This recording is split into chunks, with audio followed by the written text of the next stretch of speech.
Iphila yesibili ye-worship is the posture. Ngicela nifundele incwadi kaJohn chapter 4 verse 24. John chapter 4 verse 24. Yes. UkaJohani sahluko sesi4 ivesi 24. uNkulunkulu ngumoya, abakhuleka kuye bafanele ukukhuleka ngomoya nangeqiniso. Amen. uNkulunkulu ngumoya, abakhuleka kuye amele ukukhuleka kuye ngomoya nangeqiniso. Glory, hallelujah. God is spirit, and those who worship him must worship him. What ngifunda ngazali ngoba ngiyaphrase. Yes, God is spirit, and those who worship him must worship him in spirit and in truth. Yes. uNkulunkulu ungumoya.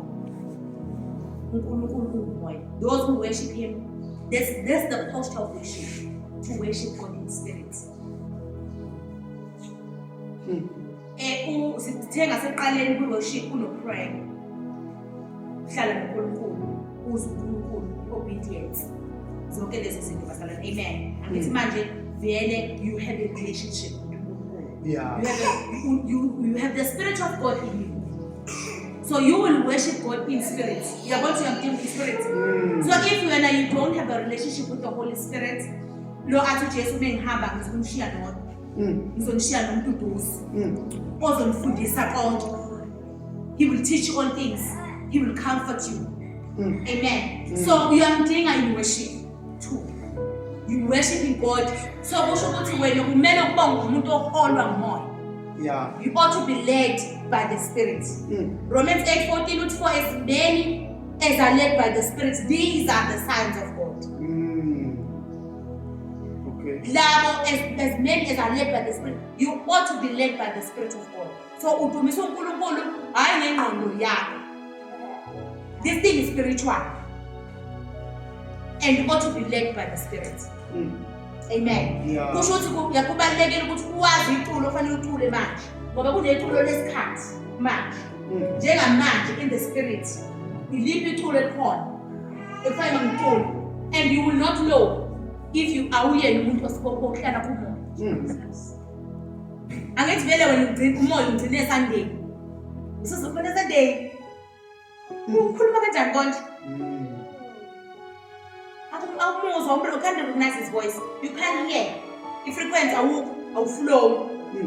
We are banned. Ubanda phela nje, ubanda phela yikho lokho. Ukuthi awuyazi into ekumoya. You are not aligned. You awukho nje kulento kamoya nje wena uyabanda.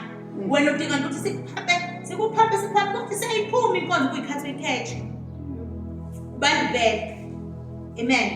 So you ought to be in the spirit. Obedience eqaleni. Know the voice of the spirit. Yazi ukuzokhuluma kamoya ongcwele. And bazalana into enhle ngifundisa ngomoya ongcwele ukuthi umoya ongcwele before akhuluma izinto ezinkulu, uqala akhuluma into ezincane. Uqala akhuluma ngedumo lakhe ashiqula namhlanje. Ngaphandle kwesizathu ihestyle lakho iyinto so. Mthwala today. Kodwa ngishadanga nje afuna right to. Uthwala abantu abantu yamlalela aqoka amacici namhlanje. Yabona namhlanje bekufuna ufana amakhulu uthi ufuna ngibone desizayini. But not today. You don't need it. Awushi. Faka lapho. Kodwa bengaplana ngala. Kusho yena but not today. Faka lapho. Okay. Namhlanje hayi le. Yabona into encane kanjani? Angisho yakwazi ukulalela. Usuzokwazi nomuzo mayethi ungayi lapha. Noma ungaphumi la. Uma la. Uthe kodwa kuyanikela nje la. Athi ngeke kanti mhlawumbe kunengozi lapha phakathi. Qala nje encane ukulela umoya ongcwele. Amen. Yeah. Usiyaqala nawe uyakuthemba because uyamlalela. So kulula mase sithulela iculo. Okulula mathima manje. Yabo? Uyamuzwa, uyaresponda. Akadingi umuntu ongcwele uthatha ukukhuluma kaningi azathumela abantu. Umuzwa once. Umuze fast and respond fast. That's very important. It's an important practice for abantu. Uma ungcwele umuze one. Ivoice yakhe nje ungadideki. Yebo maningi amavoice akhona but uyayazi voice kaMangcwele the gentle one. Uma ungcwele akakho hashi nikhuluma nawe. Sho kancane. Kodwa umuze kakhulu. and uthi umzwile ukwenza njengobesha. Amen. So be led by the Spirit in your worship. Be attentive to voice yakhe. Be aligned. Yazi ukuthi yini eyenzakalayo manje. Ufuna kwenzakaleni manje.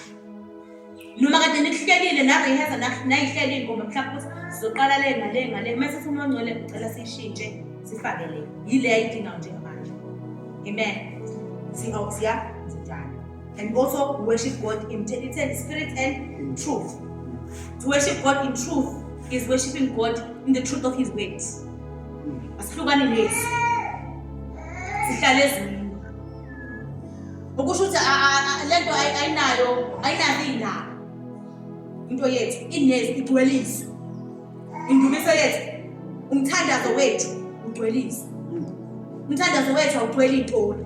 UNkulunkulu khona izinto enixoxa methanda. Khona izinto enixoxa methandazo. Asifuneki, just pray the word. Remind uNkulunkulu ukuthi uthini izihlalo. Declare His word, His promises.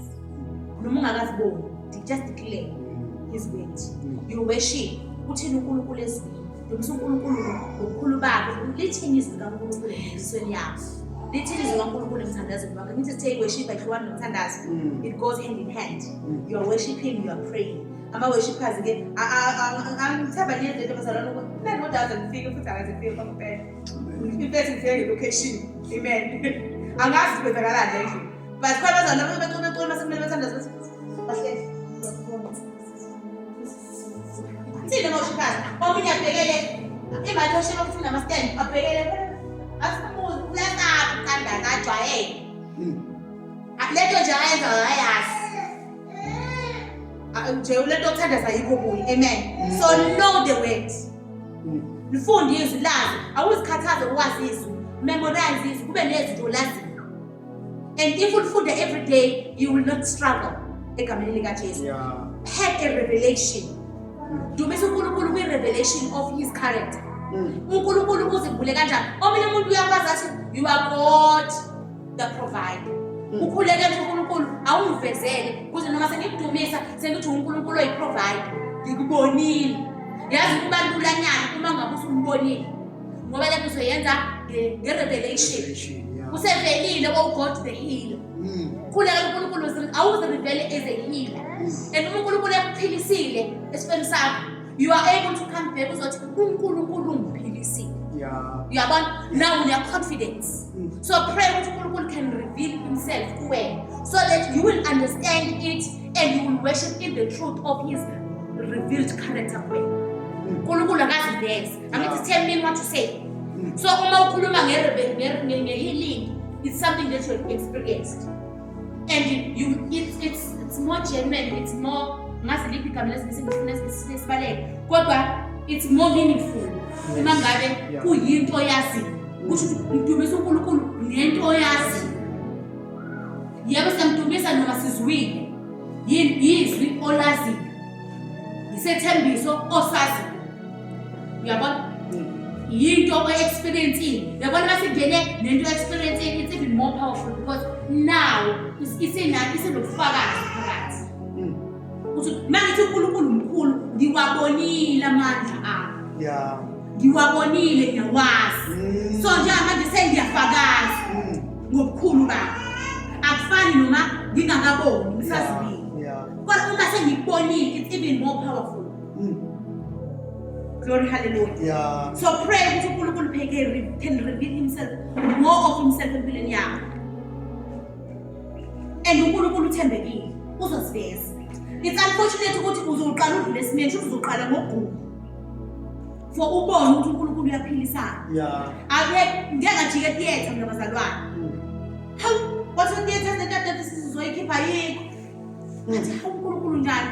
Sengingenile la bathiwa nje hayi sithemba sethi ayisekho nento esiyibona. Ayisekho. Jesus. Yayiplaniwe theater yaplana ngadabu check bathiwa ayichali ikhona lento. Bathiwa ayikho esekho. But now the futhi nangangizwi lento bathi khona. Futhi ngiyayizwa ipheni impila nayo ikhona ngempela. Kamele yaphela. Amandla kaNkulunkulu. Jesus. Amen. Yeah. So ukuthanda zethu uNkulunkulu awukazivezi. Akazivezi enkulunkulu uma usuthi umkhulu unamandla yabona uyawazi amandla akhe. Yes. And then you'll be able to mean what you say. Also get nukwazi izwi egameni Yeah. likaJesu. So that's the point of worship. Worshiping God in spirit. Worshiping God in the truth. The truth of His word. The truth of His revealed character to you. Glory, hallelujah. Yeah. That's the first posture. Ngicela ufundele uRomans 12 verse 1.